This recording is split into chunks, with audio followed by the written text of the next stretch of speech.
Hello everyone, welcome back to my channel Anamika's variety কিচেনের নতুন রেসিপিতে আপনাদের সকলকে অনেক অনেক স্বাগত জানিয়ে আজকের রেসিপিটি শুরু করছি।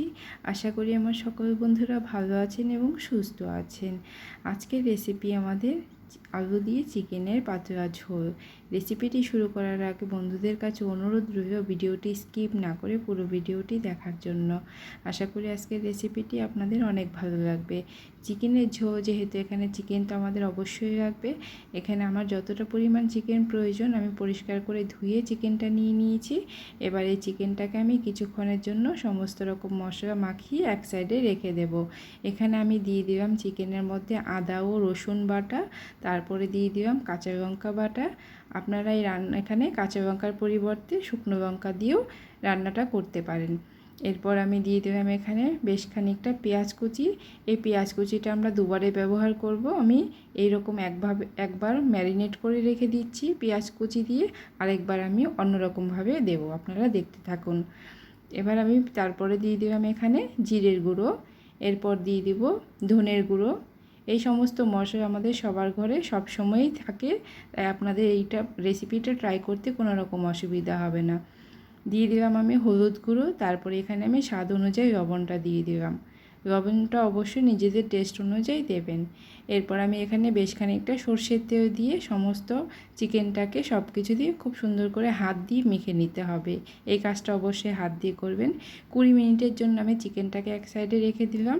এবার আমি কড়াইতে সর্ষের তেল গরম করে দিয়েছি, তার মধ্যে আমি এখানে কেটে রাখা আলু এবং দিয়ে দিলাম সামান্য একটু লবণ এবং সামান্য একটু হলুদ গুঁড়ো। এই আলুটাকে লাল লাল করে আমি ভেজে নেব। একটা আলুকে মাঝখান থেকে আমি অর্ধেকটা করে নিয়েছি, দুই ভাগে ভাগ করে নিয়েছি, এরকমভাবে একটু বড় বড় রেখেছি। আলুগুলোকে মিডিয়াম ফ্লেমে আমি আলুটাকে এরকম নাড়াচাড়া করে লাল লাল করে ভেজে নিয়েছি।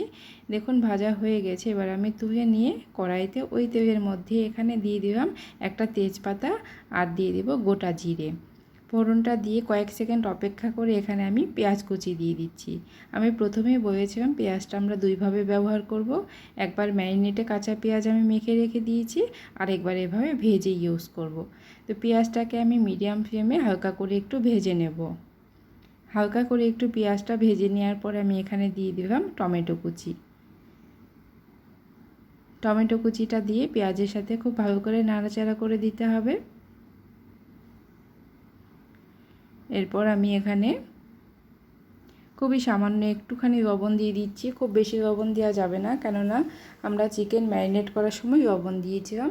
জাস্ট একটুখানি লবণ দেওয়ার কারণে টমেটোটা আর পেঁয়াজটা খুব তাড়াতাড়ি গলে যাবে।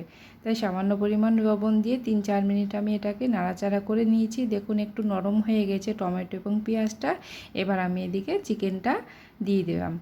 মশলা মাখা চিকেনটাকে আমি পেঁয়াজ এবং টমেটোর মধ্যে দিয়ে খুব ভালো করে নাড়াচাড়া করে নেব। খুবই সহজ পদ্ধতি, এবং যে সমস্ত মশলা আমি এখানে ইউজ করেছি এই মশলাগুলো সবার ঘরে সব সময় অ্যাভেলেবেল থাকে। এটা বাড়িতে রান্না করার সময় কোনো রকম অসুবিধা হবে না। চিকেনটা খুব ভালো করে নাড়াচাড়া করে গ্যাসের ফ্লেমটা মিডিয়ামে রেখে আমি 5 মিনিটের জন্য এটাকে ঢাকা দিয়ে দিলাম।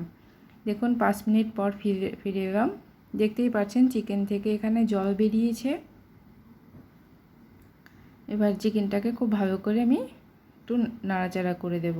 গ্যাসের ফ্লেমটাকে আমি মিডিয়ামেই রেখেছি। মিডিয়ামে রেখে এভাবে করে চিকেনটাকে কিছুক্ষণ নাড়াচাড়া করে রান্না করে নেব।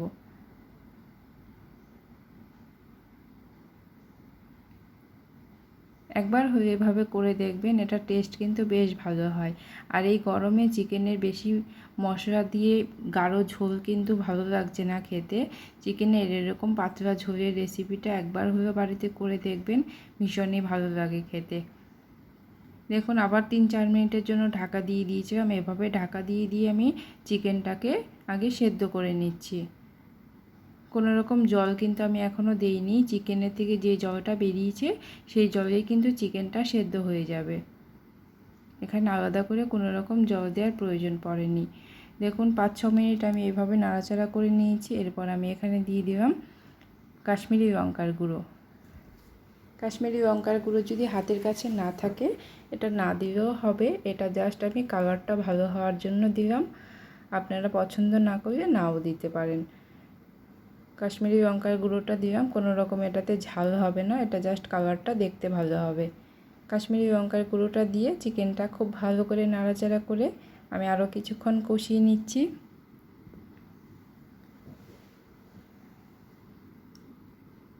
দেখুন এখনও পর্যন্ত কিন্তু আমি চিকেনের মধ্যে কোনো রকম জল দিইনি।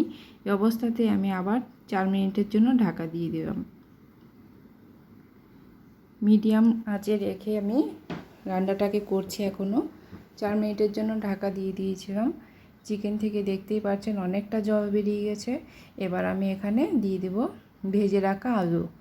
চিকেনটা মোটামুটি আমার সেদ্ধ হয়ে এসেছে। এই পর্যায়ে আমি এখানে ভেজে রাখা আলুগুলো দিয়ে দিলাম। এবার আলু চিকেনের সাথে মশলার সাথে খুব ভালো করে নাড়াচাড়া করে কিছুক্ষণ আরও কষিয়ে নেব। এতে করে আলুটার ভেতরে মশলাটাও ঢুকে যাবে এবং আলুটা কিছুটা সেদ্ধ হয়ে যাবে।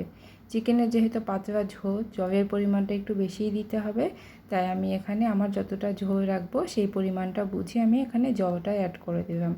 এবার আমি জলটা দিয়ে এটা ঝোলটাকে আমি 7 থেকে 8 মিনিট খুব ভালো করে ফুটিয়ে নেব।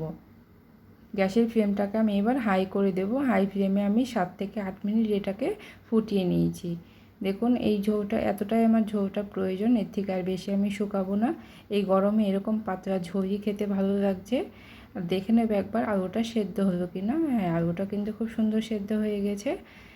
চিকেন রান্নাটা একদম শেষের দিকে, সব শেষে আমি এখানে গরম মশলা গুঁড়ো দিয়ে রান্নাটাকে শেষ করব।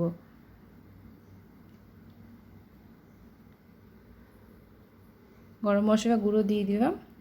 এবার আমি গ্যাসের ফ্লেমটাকে বন্ধ করে দিয়ে চিকেনটাকে সার্ভ করে দিচ্ছি। ভিডিওটা শেষ পর্যন্ত দেখার জন্য সবাইকে অসংখ্য ধন্যবাদ। দেখা হবে নতুন কোনো রেসিপির সাথে। সবাই ভালো থাকবেন, সুস্থ থাকবেন এবং কমেন্ট করে জানাতে ভুলবেন না কেমন লাগলো আলু দিয়ে চিকেনের এই পাতলা ঝোলের রেসিপিটি। আপনাদের কমেন্টের অপেক্ষায় রইলাম।